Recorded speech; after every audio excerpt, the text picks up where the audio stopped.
I'm Sarah from Sarah Jean Strong, and today I wanted to explain what fibromyalgia feels like.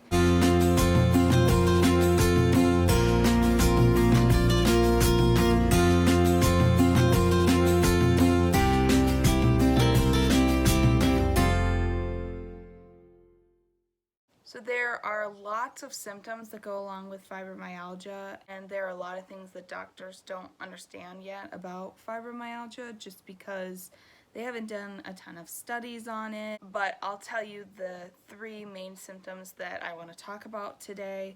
The first is pain, the second is chronic fatigue, and then the third being fibro fog. I'll do my best to explain it in a way that most people will get. I have pain 24/7, 365. It never stops. Every single day, every single minute, I have some sort of pain in my body somewhere. The main pain points are at the joints, but it's actually not the joints themselves that are causing the pain. It's actually nerves, but it is mostly found at the joints. My hips are the ones that hurt the most typically, and just in general my lower body hurts more, and then things like my shoulders. But the pain of the fibromyalgia feels a lot like if you did a really big workout the day before and your muscles are sore from that, and you also got a really bad cold all in once. Like, it's achy, it's sore. Basically, with the pain, you can't heal it, you can't cure it, it's not going to go away. So what we do is just try to improve my quality of life, and I have a few different ways of doing that. Obviously, medication is super important, and then also I'll utilize heat. Heat makes it feel better, cold makes it feel worse. I have a heating blanket in my bedroom, and I also have one in the living room, and I use that all the time. The fatigue goes along with the pain, and basically that doesn't go away either, but sometimes it's better based on the rest I got the day before and also how much sleep I got at night. You can ask anybody who knows me well.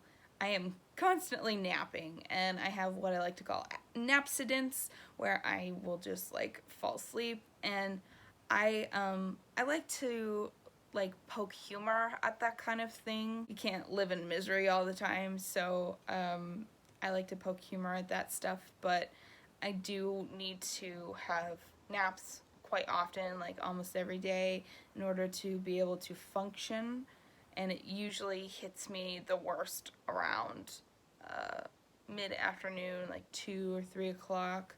So that's when I'm usually napping.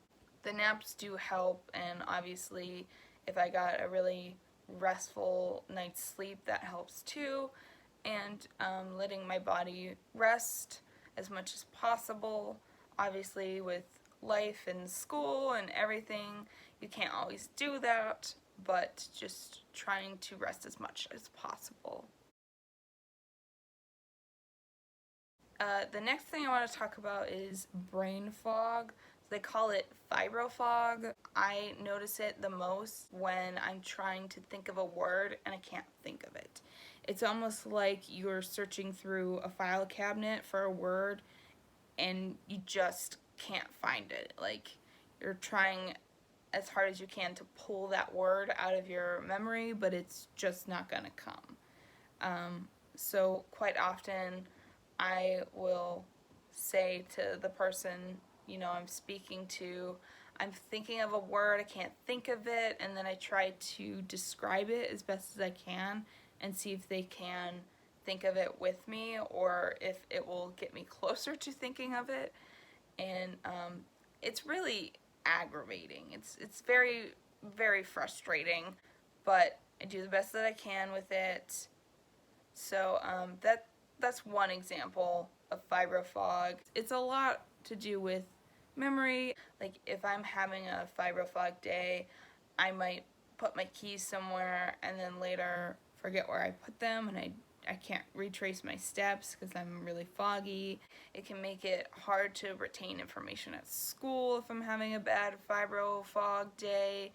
And I guess on that last example, I would sort of compare it to being super tired in class, or like having pulled an all-nighter the night before. Like when you're exhausted, you don't retain information as well as you normally would. So that's kind of what it's like. So those are the 3 main symptoms that I deal with. There are a ton more, and I will talk about that in future videos. It's hard to hear the diagnosis at first, but now this is just my new normal, and I just try to keep a positive attitude. I'm not gonna lie, every once in a while I get really frustrated because it's pretty aggravating. Fibromyalgia takes over a lot of my time and a lot of my life, but I just decided that I didn't want to live my entire life in misery. This is just my new normal. I just take it one day at a time. But I hope that this helped you learn something new about fibromyalgia. If you have any questions, leave a comment and I will try to get to them when I can. That's all for now. Thanks for watching. Bye.